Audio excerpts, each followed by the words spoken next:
1 in 5 women would have a higher sex drive than a man.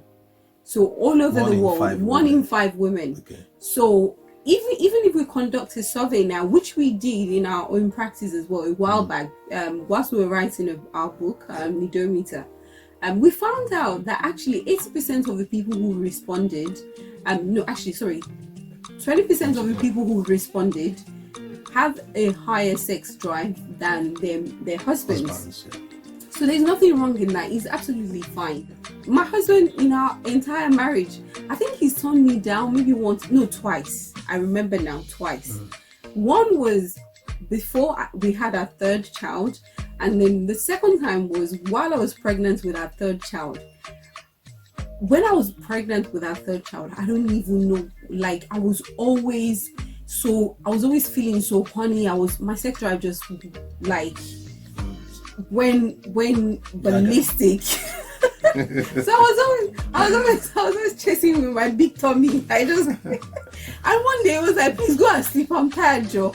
And I was like, huh? You needed to rest more then. Yeah, and that wasn't the excuse. I was trying to look after you, isn't it? No, that was not your excuse. But the truth is, if a woman has a higher sex drive, I think it's a bonus for the man. But then you are now the man. So if you know, put yourself in that lady's shoes. If I was the one with the higher sex drive. Jackpot. You're such a joker. What rubbish. Okay, all right. Anyway, you know, as they say, if you've not really gone through something, you will not be able to talk about it. You know, in our own marriage, that's not the case. But notwithstanding, I think this man really knows his wife, and maybe, you know, he just needs some more rest because the wife is always coming towards him for sex. But my own, you know, take on this, what I would like to say is that I'm sure, I always say this, they still need to meet somewhere in the middle. Yeah. So the wife needs to be able to calm down a little bit, and the husband also needs to perform more. If you understand what I mean. So that's what I think.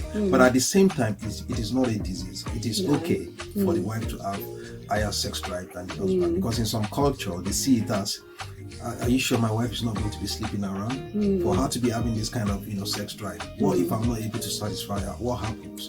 No, we shouldn't be thinking like that. There should be that trust, but both of you should be able to talk together to say, how can we resolve this? The wife needs to step down a little bit, and the husband also needs to step How up. about, you know what we always say in our ministry, that whatever goes on in a couple's bedroom, it's their own couple's thing. As long as it's not forced, as long as the other person is not feeling like less of a person, as long as there's no force in it, or you're making them feel there's like that mutual agreement. There's a mutual agreement. What about sex toys? Can they not get sex toys so that it would kind of ease the pressure on the husband? You know, when it comes to something like that, it's whatever works for your home.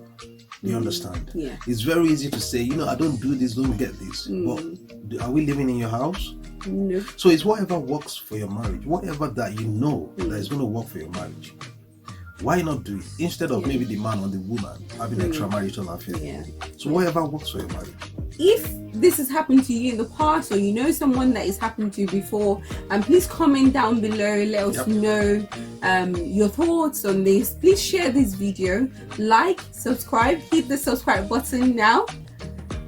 Yay! All right. Thank you.